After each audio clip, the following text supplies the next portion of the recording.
ഈ ചൂടും ഈർപ്പവുമുള്ള കാലാവസ്ഥയിൽ ചർമ്മത്തിലെ അണുബാധകൾ പെട്ടെന്ന് വർദ്ധിക്കുന്നു. അതിനാൽ നമ്മുടെ ചർമ്മത്തെ ആരോഗ്യകരമായി നിലനിർത്താൻ എന്താണ് വേണ്ടതെന്ന് നമ്മളെ ബോധവൽക്കരിക്കാൻ കോഴിക്കോട് നിന്നുള്ള പ്രശസ്ത ഡെർമറ്റോളജിസ്റ്റ് ഡോക്ടർ ഐശ്വര്യ സുരേഷ് ഇന്ന് ഫംഗൽ ഫ്രീ ഇന്ത്യ എന്ന ടോക്ക് ഷോയിൽ ജോയിൻ ചെയ്യുന്നു.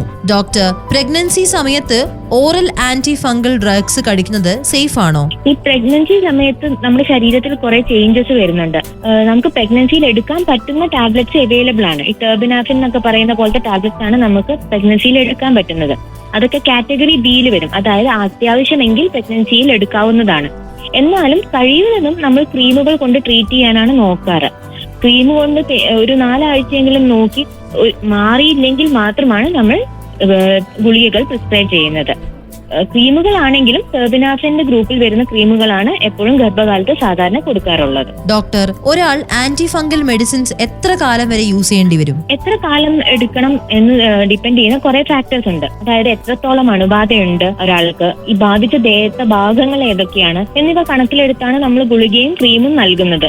എന്നാലും ഒരു ശരാശരി 6 ആഴ്ച വരെ ഗുളികകൾ സാധാരണ എടുക്കേണ്ടി വന്നേക്കാം. ക്രീമുകളാണെങ്കിൽ 6 ആഴ്ചയ്ക്ക് ശേഷവും നമ്മൾ തുടരേണ്ടി വരും. പിന്നെ വേറെ അസുഖങ്ങളുള്ള ആൾക്കാരാണെങ്കിൽ, അതായത് കരൾ, കിഡ്നി സംബന്ധമായ അസുഖങ്ങൾ ഉള്ളവരാണെങ്കിൽ അവർക്ക് എല്ലാ ഗുളികകളും എടുക്കാൻ പറ്റില്ല. അപ്പൊ ചില ഗുളികകൾ മാത്രമേ എടുക്കാൻ പറ്റുള്ളൂ. അപ്പോൾ അവ ചിലപ്പോൾ കുറച്ചധികം കാലം ചെറിയ ഡോസിൽ തുടർന്ന് എടുക്കേണ്ടിയും വരും. എന്തായാലും പൂർണ്ണമായ അസുഖം മാറിയതിനു ശേഷം മാത്രമേ നമ്മൾ ഈ ഗുളികകൾ നിർത്താവൂ. ഡോക്ടർ, ഏറ്റവും സീരിയസ് ആയിട്ടുള്ള ഫംഗൽ ഇൻഫെക്ഷൻ ഏതാണ്? നമ്മളിപ്പോൾ ഏറ്റവും സാധാരണയായി കണ്ടുവരുന്നതും എന്നാൽ മാറാൻ വളരെ ബുദ്ധിമുട്ടുമുള്ളതായ ഫംഗസ് അണുബാധ വട്ടച്ചൊറി അഥവാ റിംഗ് ഇൻഫെക്ഷൻ, റിംഗ്വേം ഇൻഫെക്ഷൻ അഥവാ ടീനിയ ഇൻഫെക്ഷൻ എന്ന് പറയുന്നതാണ്. ചൊറിച്ചിലുള്ള വട്ടത്തിലുള്ള പാടുകളായിട്ടാണ് ഇവ കാണപ്പെടുന്നത്. വിയർപ്പ് തങ്ങുന്ന ശരീരത്തിന്റെ ഇടുക്കുകളിലാണ് സാധാരണ ഇവ കാണാറുള്ളത്. ഇറുകിയ വസ്ത്രധാരണം, അമിത ശരീരഭാരം, പിന്നെ ഡയബറ്റിസ് പോലുള്ള അസുഖങ്ങളുള്ളവർ എന്നീ ആൾക്കാർക്കാണ് ഇത് പെട്ടെന്ന് പിടിപെടാറുള്ളത്.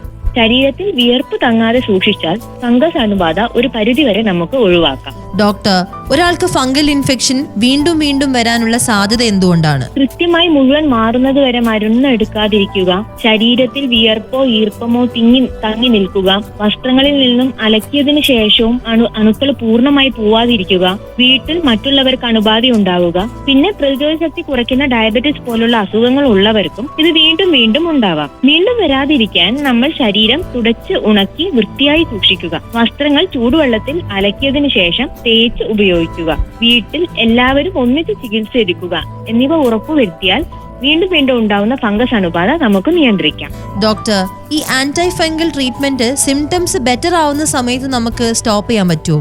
ഇല്ല, ഒരിക്കലും അങ്ങനെ ചെയ്യരുത്. ഇത് തന്നെയാണ് വീണ്ടും വീണ്ടും ഫംഗസ് അണുബാധ വരാനുള്ള ഒരു പ്രധാന കാരണം. ഇൻകംപ്ലീറ്റ് ട്രീറ്റ്മെന്റ് ആണ്. അപ്പൊ ഡോക്ടറിനെ കൺസൾട്ട് ചെയ്തതിന് ശേഷം മാത്രമേ നമ്മൾ ചികിത്സ നിർത്താവൂ.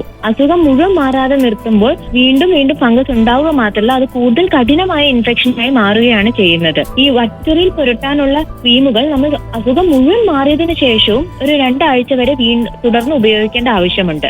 ഗുളികകൾ മുഴുവൻ മാറുന്നത് വരെയും ഉപയോഗിക്കണം. അപ്പോൾ എല്ലാ സമയം ഡോക്ടറെ കൺസൾട്ട് ചെയ്തതിനു ശേഷം മാത്രമേ നമ്മൾ ചികിത്സ നിർത്താവൂ.